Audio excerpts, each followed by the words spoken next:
सुखो बुद्धान पादो सुखा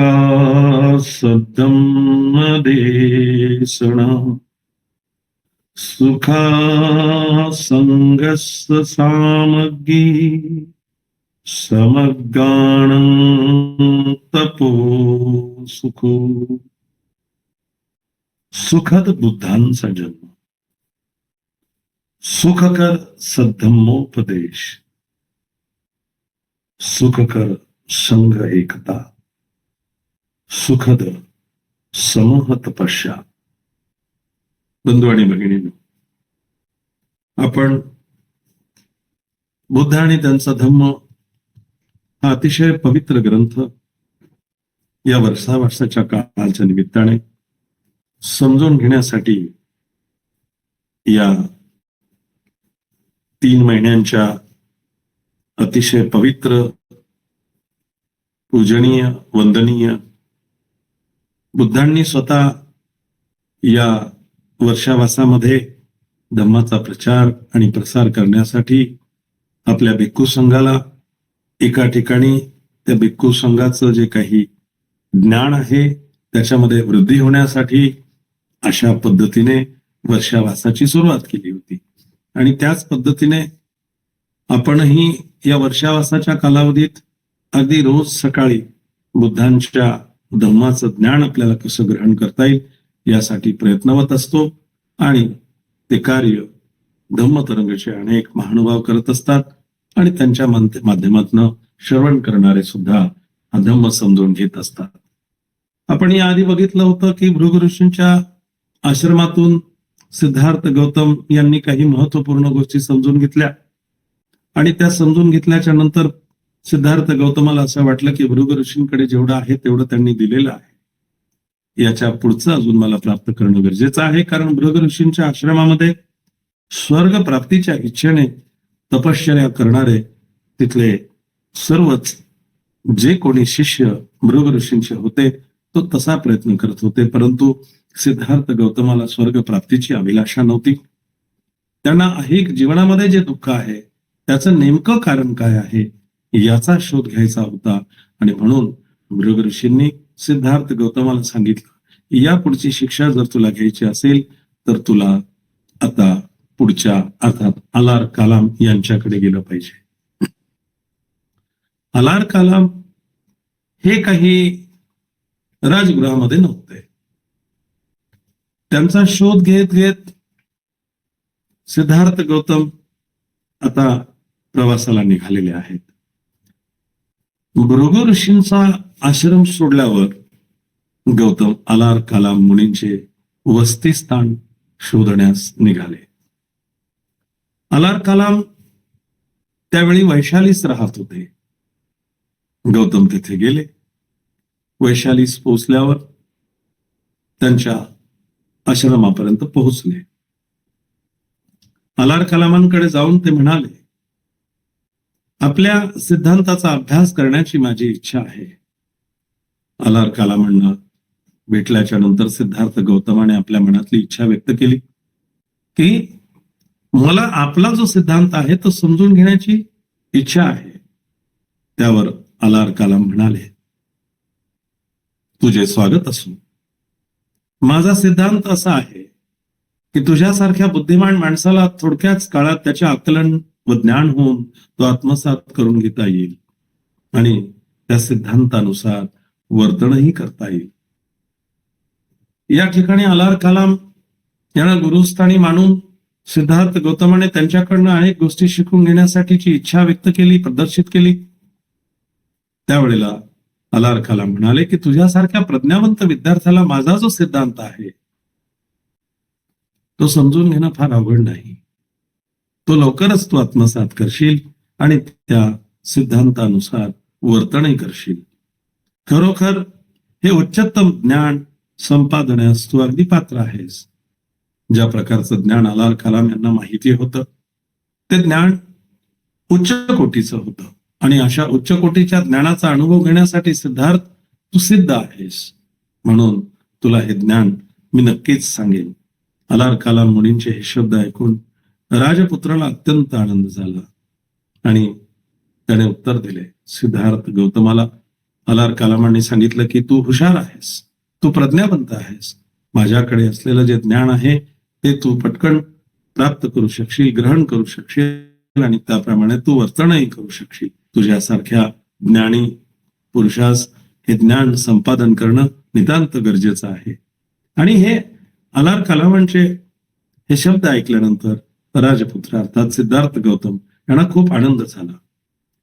ते म्हणाले, मी जरी अपरिपक्व असलो तरी आपण ही जी पराकाष्ठेची दयाशीलता माझ्यावर दाखवित आहात तिच्यामुळे मी अगदीच पूर्णत्वास पोचलो आहे असा मला भास होतो आहे.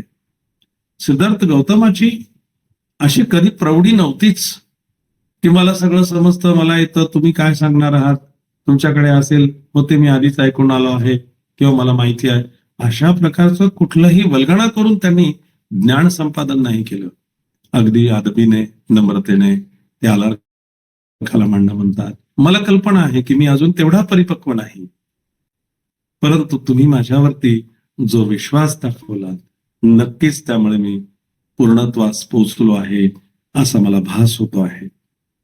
म्हणून आपला सिद्धांत काय आहे हे कृपा करून आपण मला सांगाल काय?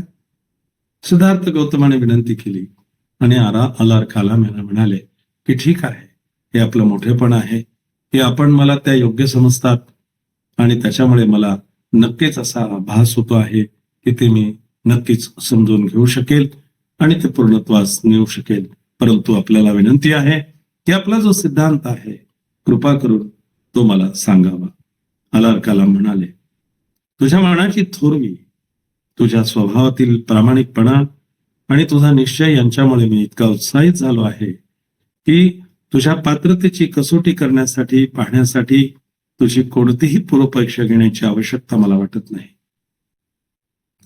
सिद्धार्थ गौतमाचा अलार कलामांच्या प्रती जो आदर होता, जो व्यवहार होता, तो बघितल्याच्या नंतर अलार कलामांना असं वाटलं की मी तुझी परीक्षा घ्यावी असं सुद्धा मला वाटत नाही, कारण तू इतका प्रामाणिक आहेस, तू इतका निश्चयी आहेस आणि तुझा मनाचा दृढ निश्चय जो आहे त्याच्यामुळे तुझी परीक्षा घेऊन मग तुला ते ज्ञान द्यावं असंही करण्याची मला गरज वाटत नाही आणि ते नक्कीच मी तुला सांगण्यासाठी तयार आहे, तुझी पूर्वपरीक्षा न घेता. हे श्रोतृ श्रेष्ठा, आमची तत्वे ऐक. म्हणजे श्रोतृ, श्रोता जे ऐकणारे असतात त्यांना श्रोता म्हणतात आणि त्यांच्यामध्ये श्रेष्ठ असलेल्या श्रोतृ श्रेष्ठा असा शब्द प्रयोग अलार कलाम सिद्धार्थ गौतमाप्रती करत आहेत. श्रोत्यांमध्ये तू अतिशय श्रेष्ठ आहेस, तुला जे जे सांगितलं जाईल ते तू छान पद्धतीने ऐकून ग्रहण करशील, श्रवण करशील आणि त्याच्यावरती तू नक्कीच चिंतन करशील. अशा प्रकारचा तू श्रोतृ श्रेष्ठा माझं जे तत्व आहे ते ऐक. नंतर त्यांनी गौतमाला सांख्य तत्वज्ञानाची तत्वे स्पष्ट करून सांगितली. आपल्या प्रवचनाचा समारोप करताना अलार कलाम म्हणाले, गौतमा, ही आमच्या तत्वज्ञानातील मूल तत्वे आहेत. मी तुला ती सारांश रूपाने सांगितली आहेत.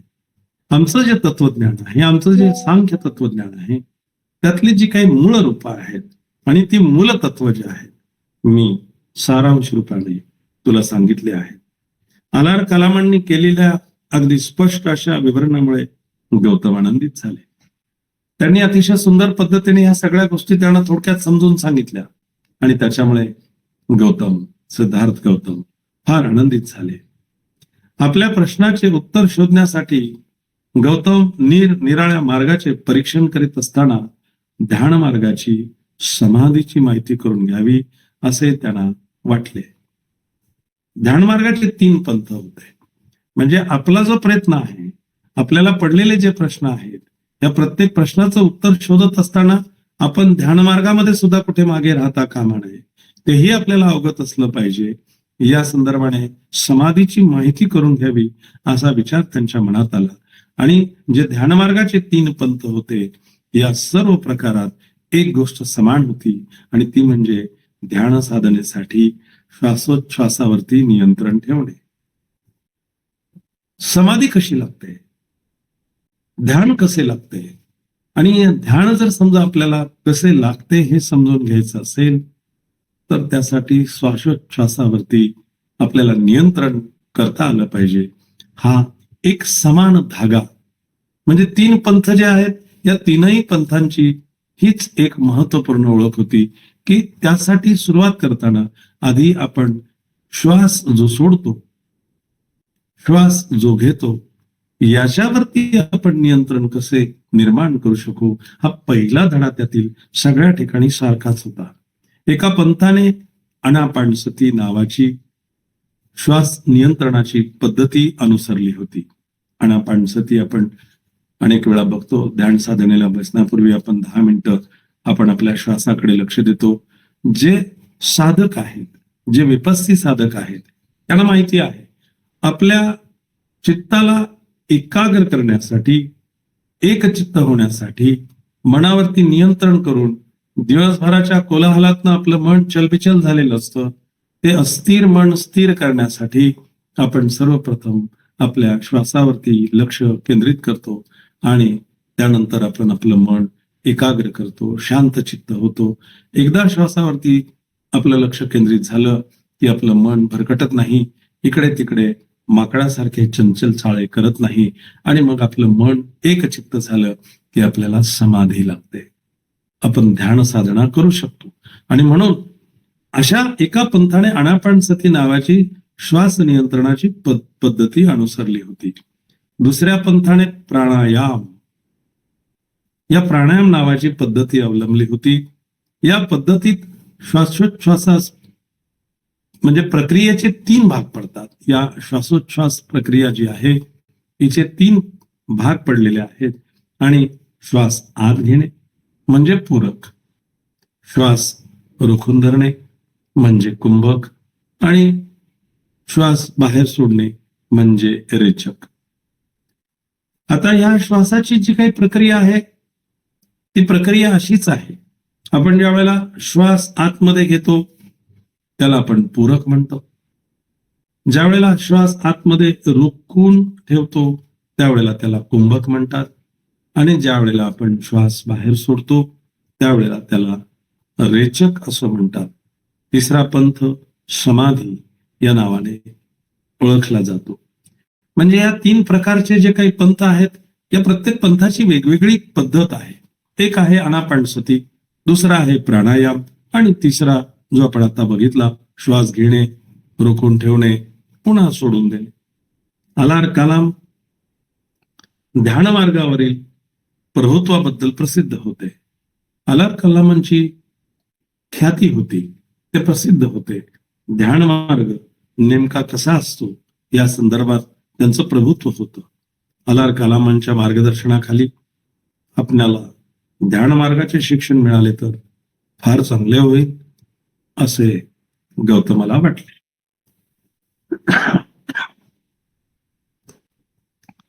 अलार कलाम हे ध्यान मार्गामध्ये फार पुढे होते आणि त्यांच्या माध्यमातून जर समजा आपल्याला ही गोष्ट समजली, त्यांच्याकडनं ध्यान मार्गाचे शिक्षण मिळाले तर फारच बरे होईल असे सिद्धार्थ गौतमाला वाटले.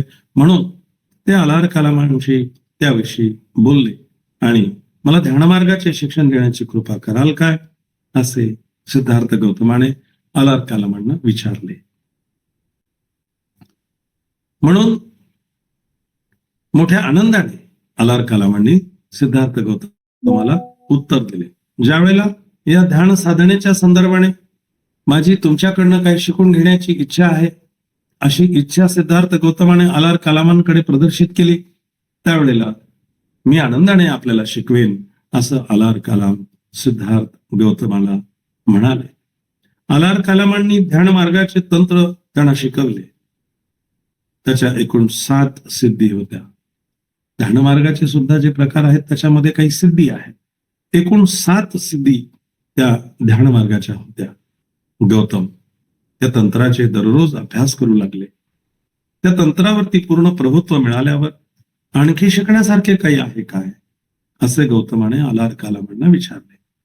हे जे एकूण 7 सिद्धी आहेत ध्यान मार्गाच्या, त्या 7 सिद्धी समजून घेतल्याच्या नंतर, त्याचा रोज सकाळी उठून अभ्यास केल्यानंतर सिद्धार्थ गौतमाने आलार कालामांना विचारले की याच्यापेक्षा आणखीन पुढचं काही तुम्ही शिकवू शकाल असं आहे का?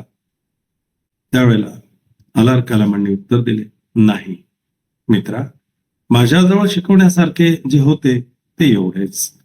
नंतर गौतमाने आलार कालामांचा निरोप घेतला. जे त्यांच्याकडनं शिकण्यासारखं आहे, जे समजण्यासारखं आहे, तेवढं समजून घेऊन मग आता यापुढे तुमच्याकडून काही शिकण्यासारखं आहे का, असा अतिशय नम्रपणे प्रश्न विचारून सिद्धार्थ गौतमाने आलार कालामांना त्या पद्धतीने विचारलं की तुम्ही आणखीन यापेक्षा जास्त काही सांगू शकाल का?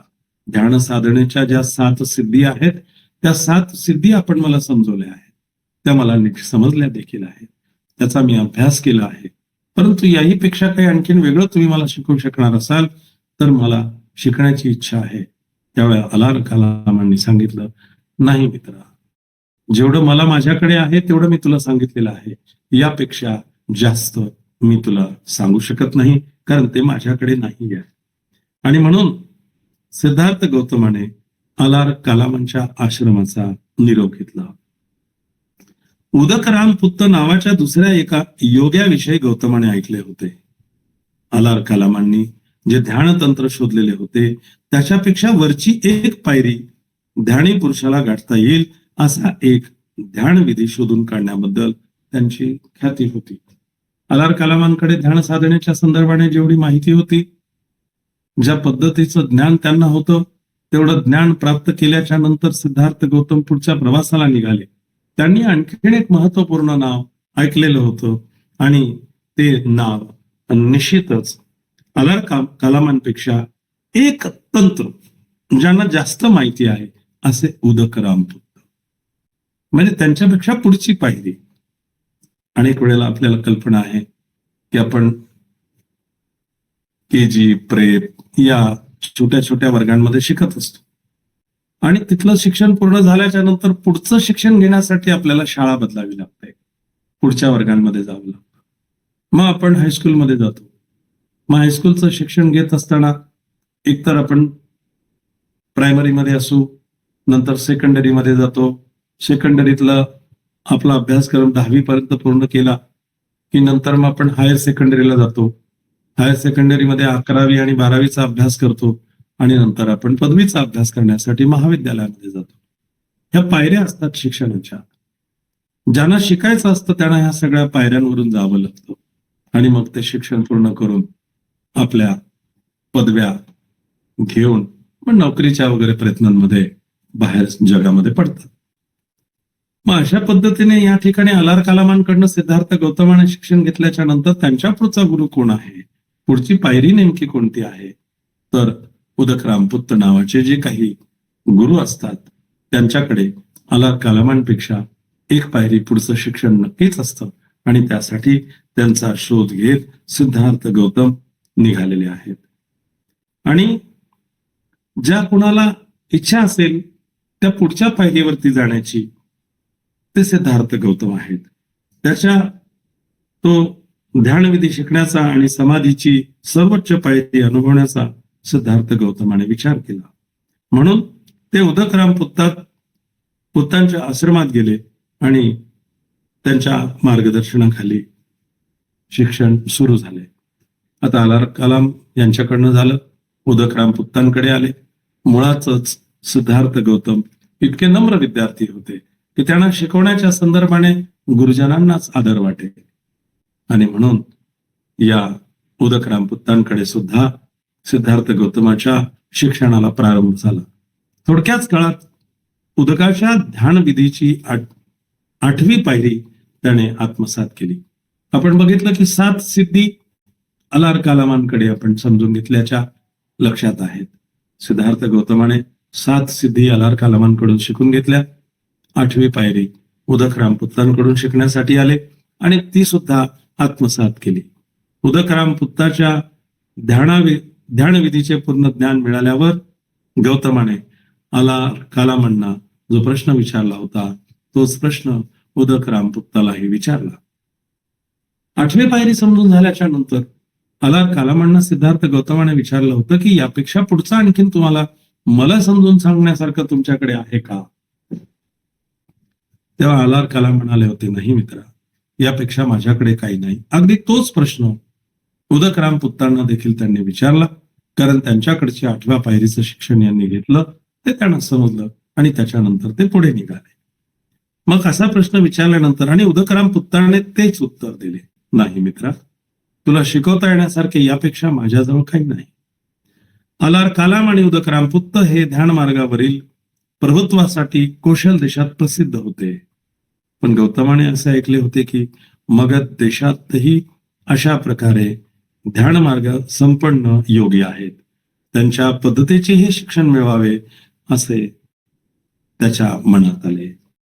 सिद्धार्थ गौतमाने विचार केला की अलार कालाम आणि उदक रामपुत्त हे तर ध्यान मार्गामध्ये अतिशय उच्च आहेत, परंतु काही आणखीनही महत्वपूर्ण ध्यान मार्गातले योगी या प्रांतात आहेत, मगध देशात आहेत, आणि त्या मगध देशामध्ये जाऊन त्यांच्याकडनं आपण ते शिक्षण प्राप्त करावे असा विचार सिद्धार्थ गौतमाच्या मनात आला आणि त्याप्रमाणे गौतम मगध देशात निघाले. त्यास असे आढळून आले की त्यांची ध्यान मार्गाची प्रक्रिया जरी श्वासोच्छ्वास नियंत्रणावरती आधारलेली होती, तरी कौशल देशातील प्रचलित प्रक्रियेपेक्षा ती निराळी होती. कौशल देशामध्ये वेगवेगळ्या पद्धतीने ध्यान करताना काही वेगवेगळ्या गोष्टी अवलंबल्या होत्या. सिद्धार्थ गौतमाने शिकून घेतलेली पद्धत जी होती ती श्वासोच्छ्वासावरती नियंत्रण करण्याची पद्धत होती. मात्र इकडे कौशल प्रदेशामध्ये आणखीन काही वेगळ्या गोष्टी होत्या. त्या सगळ्या आत्मसात करण्याच्या दृष्टिकोनातनं सिद्धार्थ गौतमाने विचार केला. ही प्रक्रिया श्वासोच्छ्वास करण्याची नव्हती, तर श्वासोच्छ्वास थांबवून चित्ताची एकाग्रता साधण्याची होती.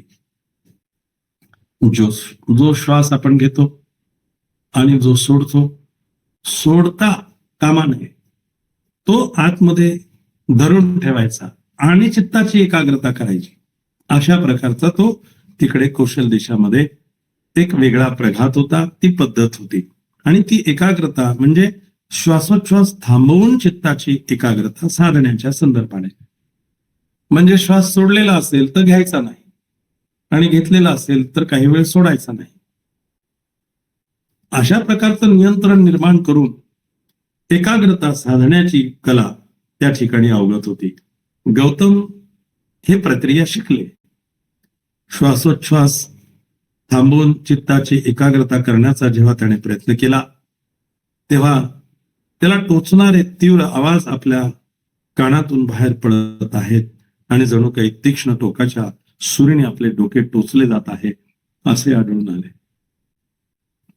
म्हणजे जी पद्धत त्या ठिकाणी प्रचलित होती त्या पद्धतीचा अवलंब केल्याच्या नंतर निश्चितच अशा प्रकारची अनुभूती आली की जणू काही तीक्ष्ण टोकाच्या सुरीने आपले डोके टोचले जात आहे आणि काही तीव्र टोचणारे आवाज आपल्या कानातून बाहेर पडत आहेत असा अनुभव सिद्धार्थ गौतमाला ती प्रक्रिया करत असताना आला.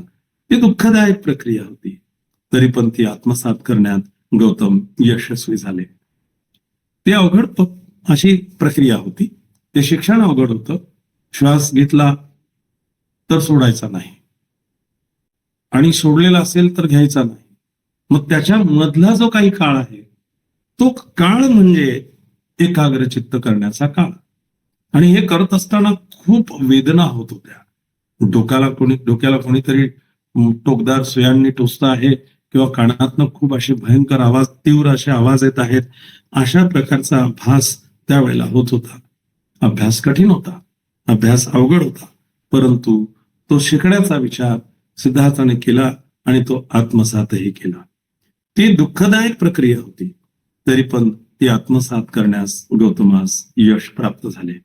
समाधी मार्गाचे त्याचे शिक्षण अशा प्रकारे पूर्ण झाले.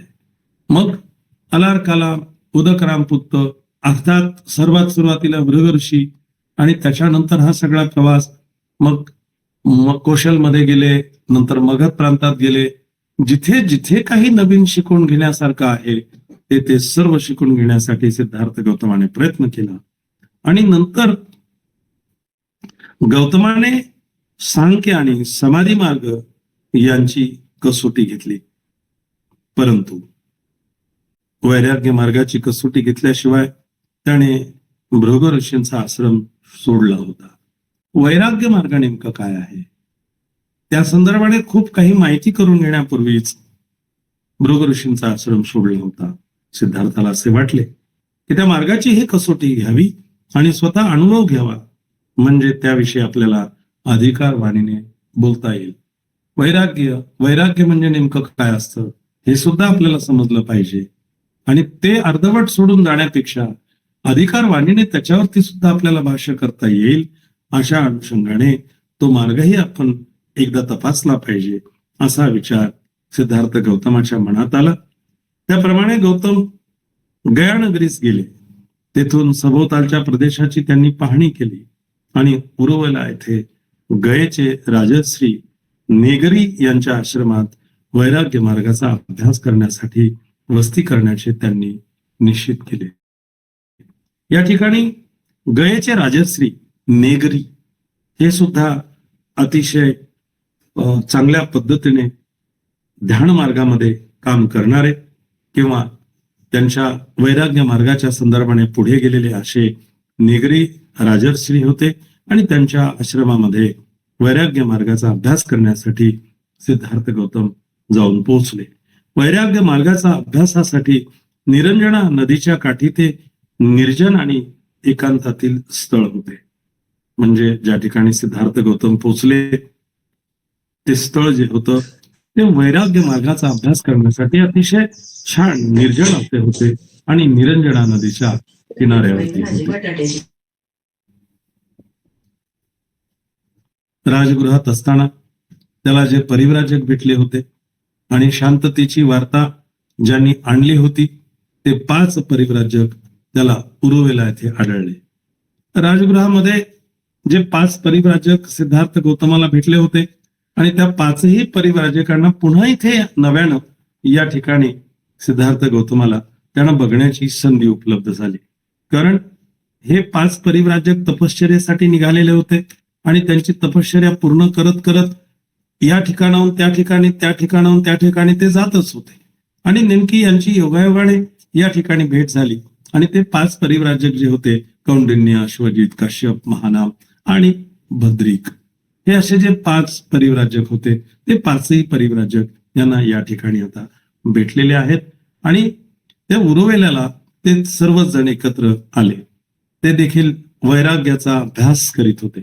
त्या भिक्षूंनी ज्या वेळेला सिद्धार्थाला पाहिले आणि त्यांनी आपणाला बरोबर घ्यावे म्हणून त्यांना विनंती केली. गौतमाने त्यांची विनंती मान्य केली. नंतर त्याच्या आज्ञेत शिष्याप्रमाणे वागून त्यांनी त्यांची आदरभावाने सेवा केली. ते नम्रतेने त्यांच्याबरोबर राहू लागले. सिद्धार्थ गौतमाबरोबर हे सगळे 5ही परिव्राजक अतिशय शिष्यासारखे राहू लागले. गौतमाने सुरू केलेली तपश्चर्या व आत्मक्लेश यांचे स्वरूप अत्यंत उग्र होते. सिद्धार्थ गौतमाने जी तपश्चर्या चालू केलेली होती ती कठीण होती, जटिल होती, आत्मक्लेशाची होती आणि त्याचे स्वरूप अत्यंत उग्र होते.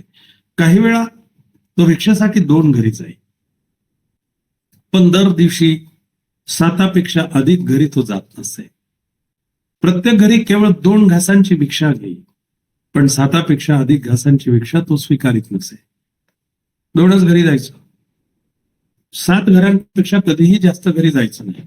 प्रत्येक घरी गेल्यानंतर फक्त 2च घासांची भिक्षा स्वीकारायची. 7 घासांपेक्षा जास्त कधी त्याने भिक्षा स्वीकारली नाही. दररोज तो फक्त 1 वाटीभर अन्नावर जगत असे, पण 7 वाट्यांपेक्षा अधिक अन्न तो कधी स्वीकारतही नसे. 7 ठिकाणून 7 वाट्या अन्न मिळालं तरी ठीक आहे, परंतु खाण्यासाठी मात्र 1 वाटी यापेक्षा जास्त अन्न कधी त्यांनी ग्रहण केलं नाही. काही वेळा तो दिवसाकाठी एकदाच किंवा दर 2 दिवसांनी 1 वेळा याप्रमाणे जेवत असे. कधी कधी दिवसात नाही एकदा, तर कधी कधी 2 दिवसात नाही एकदा, अशा पद्धतीने त्यांच्या भोजनाचा क्रम होता. कधी आठवड्यातून एकदा, तर कधी पंधरवड्यातून एकदा, याप्रमाणे ठराविकच प्रमाणात अन्नभक्षण करण्याचा त्यांचा कडक नियम होता. एकतर आठवड्यातनं एकदा जेवायचं, नसेल तर 15 एकदा जेवायचं. आपण जरा विचार करा की जर एक दिवस पूर्ण आपल्याला जेवायला मिळाल्यानंतर आपली अवस्था काय होते. आपण कासावीस होतो, भांडे इकडच्या तिकडे फेकायला लागतो, घरामध्ये चिडचिड करायला लागतो, आणि आपल्याला पाहिजे पाहिजे म्हणून अन्नाच्या दृष्टिकोनातनं आपली आई असेल, बहीण असेल, पत्नी असेल, त्यांच्याकडे याचना करतो, पटकन जेवायला दे, भूक लागलेली आहे. आणि सिद्धार्थ गौतम कधी आठवड्याभरात एकदा जेवायचे, कधी 15 एकदा जेवायचे. वाटीवर अन्न खाल्लं तरी त्यांचं पोट भरायचं, त्यापेक्षा जास्तची कधी अपेक्षाही केली नाही. आज भोजनाच्या संदर्भाने दोनही प्राध्यापकांच्या माध्यमातून आपल्याला अनेक गोष्टी समजलेल्या आहेत, आणि तोच विषय आपण या ठिकाणी आता बघतो आहोत. म्हणजे आठवड्यातून एकदा तर कधी 15 एकदा याप्रमाणे ठराविकच प्रमाणात अन्नभक्षण करण्याचा त्यांचा कडक नियम होता. त्यांचा वैराग्य मार्गाचा अभ्यास अधिकाधिक होऊ लागल्यावर हिरव्या वनस्पती किंवा रानातले ज्वारी बाजरी सारखे धान्य किंवा पाण्यातल्या वनस्पती किंवा भाताच्या तुसाच्या आत सापडणारे तांबडे पीठ किंवा भातावरची पेज अथवा तेलबियांचे पीठ एवढाच त्यांचा आहार असे. हे त्यांच्या आहाराचं नियंत्रण इतकं व्यवस्थितपणे त्यांनी नियोजन केलेलं होतं की कधीतरी हिरव्या वनस्पती किंवा रानातले ज्वारी बाजरी सारखे धान्य किंवा पाण्यातल्या वनस्पती किंवा भाताच्या तुसाच्या आत सापडणारे तांबडे पीठ किंवा भातावरची पेज अथवा तेलबियांचे पीठ एवढाच त्यांचा आहार असे. एवढंच खायचं. तेलबिया म्हणजे तिळीचा दाणा असेल तो घ्यायचा, तो खायचा, आतमध्ये तेल असतं. अशा पद्धतीने काही जवस असेल किंवा आणखीन इतर जे तेलाच्या बिया असतात त्या 2-4 घेतल्या, तेवढ्या खाल्ल्या तरी त्यांचं पोट भरे. रानटी फळे व कंदमुळांवर किंवा वाऱ्याने झाडावरून पडलेल्या फळांवर ते आपली गुजराण करीत असत. मुद्दामून झाडावरनं फळ सुद्धा पडायचं नाही. वाऱ्याच्या जोताने जर समजा झाडावरचं फळ पडलेलं असेल तर तेच उचलायचं, तेवढंच खायचं. काही कंदमुळं असतील, काही फळं असतील, हा त्यांचा आहार असे आणि त्याच्यावरच ते गुजराण करत असे. त्यांचे कपडे तागाचे, धुळीच्या ढिगात सापडलेल्या तागासारख्या चिंध्यांचे, झाडांच्या सालींचे, काळविटाच्या संबंध किंवा अर्ध्या कातड्याचे, गवताचे, झाडाच्या सालीचे, या लाकडाच्या पट्ट्यांचे, माणसांचे किंवा जनावरांचे केस विणून केलेल्या घोंगडीचे किंवा घुबडांच्या पंखांचे असत. वस्त्र तरी कसे असत?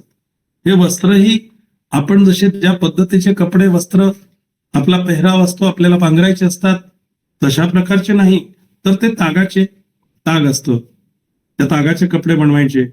आणि धुळीच्या ढिगात सापडलेल्या तागासारख्या चिंध्यांचे किंवा झाडांच्या सालींचे, झाडांना मोठमोठ्या साली असतात, त्या सालींचे, कधीतरी काळविटाच्या संबंध किंवा अर्ध्या कातड्याचे किंवा मग गवतांचे, झाडांच्या सालीचे किंवा लाकडांच्या पट्ट्यांचे, माणसांचे किंवा जनावरांचे केस विणून केलेल्या घोंगडीचे किंवा घुबडाच्या पंखांचे ते कपडे असत.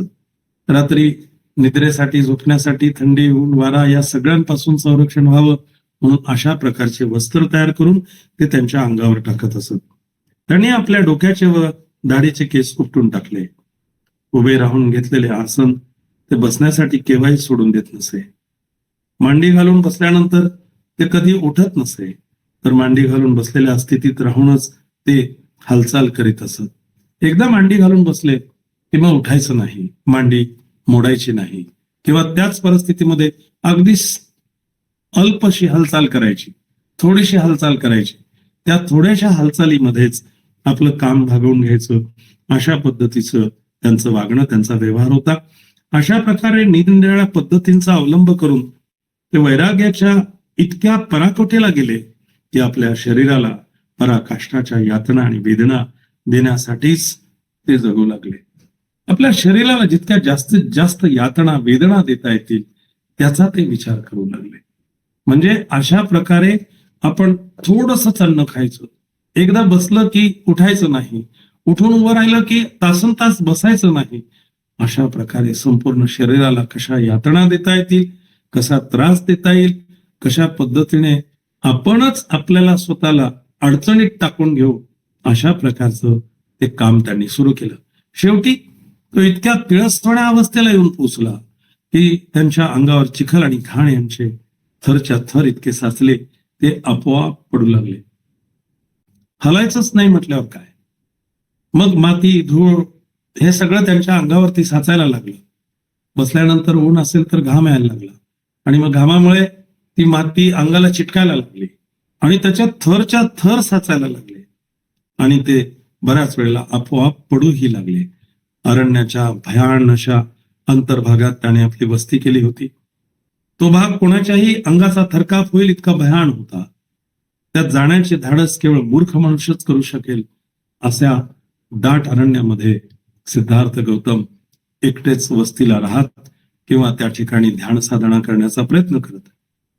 जेव्हा हिवाळ्यात रात्री अत्यंत कडक थंडी पडत असे तेव्हा कृष्ण पक्षाच्या रात्री तो उघड्या हवेत राहत असे आणि दिवसा तो काळ्या कुट्ट गर्द झाडीत राहत असे.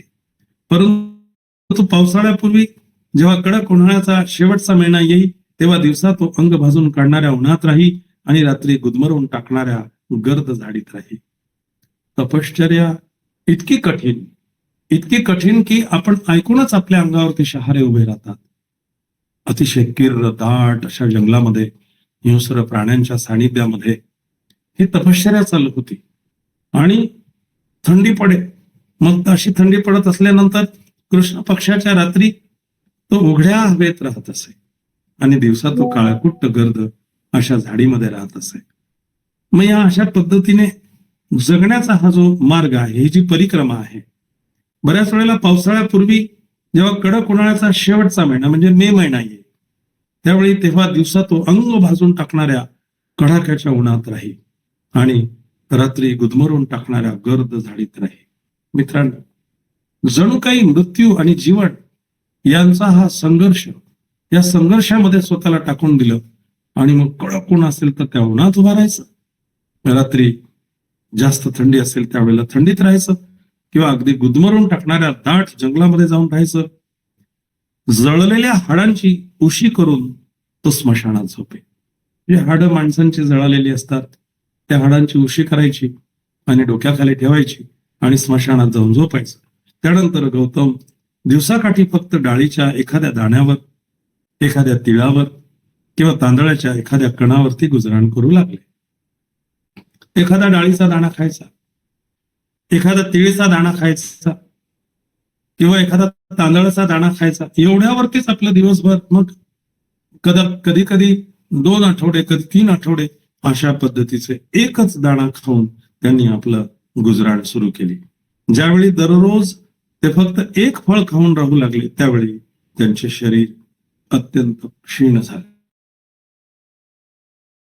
शरीरामध्ये त्राण उरला नाही, कारण अन्न त्यागूनच दिलं, काही खायचंच नाही. आपलं उद्दिष्ट, आपलं ऑब्जेक्ट, आपलं ध्येय असं निर्धारित करून ठेवलं आणि त्या निर्धारित ध्येयानुसार अन्न ग्रहण करायचं नाही, त्याग करायचा. अशा प्रकारे संपूर्ण शरीर अतिशय क्षीण झाले. ते आपले पोट साचवू लागले तर त्यांच्या पाठीचा कणा त्यांच्या हाताला लागे. पोटाला हात लावला तर पाठीचा कणा, त्या सगळ्या बरगड्या पाठीमागचा कणा जो आहे तो त्यांच्या हाताला सहज लागे. अशा पद्धतीची त्यांची क्षीण अशी अवस्था झाली आणि इतके त्यांचे पोट त्यांच्या कण्याला चिकटले होते आणि त्याचे कारण ते अत्यंत कमी खात होते. म्हणजे खाण्याच्या विषयाने त्यांनी ज्या पद्धतीने त्याग केला किंवा ते खाणं पिणं सोडूनच दिलं आणि शरीराची अवस्था अशी झाली की शरीरामध्ये मांस शिल्लक राहिलंच नाही. पोटाला हात लावला तर पाठीचा कणा हाताला लागेल अशी अवस्था निर्माण झाली. पोटात काही नाहीच, अन्न नाहीच, तर मग त्यावेळेला काय होणार? स्वाभाविकच अशाच पद्धतीची परिस्थिती उद्भवणार. आणि ही जी परिस्थिती आहे या परिस्थितीमुळे सिद्धार्थ गौतम अतिशय अशक्त झाले, क्षरपंजर असं त्यांचं शरीर झालं. आणि ही सगळी अवस्था त्यांनी का करून घेतली? कारण त्यांच्या मनामध्ये एक ध्येय होतं, एक उद्दिष्ट होतं, एक ऑब्जेक्ट होतं आणि त्या ऑब्जेक्टला, त्या उद्देशाला पूर्ण करण्याच्या दृष्टिकोनातनं या सगळ्या गोष्टी करून बघितल्याच पाहिजेत, असा विचार त्यांच्या मनात आला आणि त्या विचाराच्या आधाराने त्यांनी या सगळ्या गोष्टी केल्या. आपण कधीतरी असा निर्णय करतो का? कधीतरी आपण असा मनात विचार आणतो का? आपल्याला जर समजा आर्य अष्टशील उपवास धारण करायचा असेल तर त्यावेळेला करू का नको? माझ्याच्याने निघेल का? एवढा उपवास काढता येईल का? संध्याकाळी भूक लागल्यावर मी काय करू? नाही नाही, काय हरकत नाही. गुरुजींनी सांगितलेलं आहे की पेय पदार्थ पिऊ शकतात, मग दूध आहे, खीर आहे, मग ते घेऊ शकतात, मग हरकत नाही, आपण तसं करू. आपला आपल्या मनावरती ताबा नसतो. आपण अशा पद्धतीने उपाशी राहू शकत नसतो. परंतु सिद्धार्थ गौतमांनी ज्या पद्धतीने अशा प्रकारचे व्रत केले, अन्नाला त्यागून दिलं, एक तांदळाचा दाणा, एक डाळीचा दाणा, एक तिळीचा दाणा, अशा पद्धतीचं आहार भोजन त्यांनी घेतलं आणि शरीर अक्षरशः क्षरपंजर झालं. आणि अशा क्षरपंजर शरीराच्या माध्यमातून त्यांना जे साध्य करायचं आहे ते साध्य करण्याचा ते प्रयत्न करत होते. आपण मात्र आपल्या जीवनाकडे एकदा बघा. आपण काय करतो? आपण कुठल्याही प्रकारचा त्रास सहन करून घेत नाही. आपल्याला त्रास व्हायला लागला की आपण ते सगळं सोडून देतो. काय करायचंय? आपल्याला लगेच आपल्या डोळ्यासमोर आपलं जीवन येतं.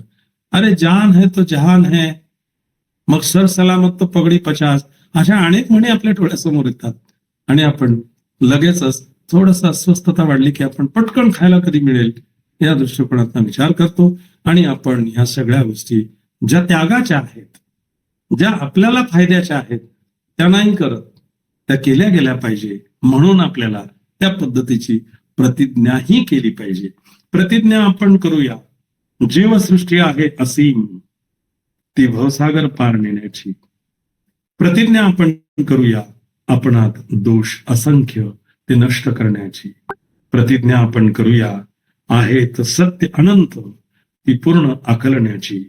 आणि प्रतिज्ञा आपण करूया बुद्धांचा अतुल्य मार्ग तो संपूर्ण साध्य करण्याची. बंधू-भगिनींनो, या बुद्ध आणि त्यांचा धम्म अतिशय पवित्र असा हा ग्रंथ परमपूज्य बोधिसत्व महामानव युगंधर विश्वरत्न ज्ञानसागर आणि संविधानाचे प्रमुख बाबासाहेब डॉक्टर भीमरावजी आंबेडकर यांच्या प्रज्ञेतनं अतिशय सुंदर असा हा ग्रंथ निर्माण झाला. त्या ग्रंथाचं अध्ययन वाचन मी मला जसं शक्य आहे त्या पद्धतीने करतो. मला जसं समजेल तसं मी आपल्याला सांगण्याचा प्रयत्न करतो. परंतु आपण तेवढ्याच प्रज्ञेनं अतिशय शांततेचं सहकार्य करून हा ग्रंथ नेमका काय आहे ते समजून घेण्यासाठी सर्वजण एकत्र बसतात, शांत चित्ताने ते ग्रहण करतात.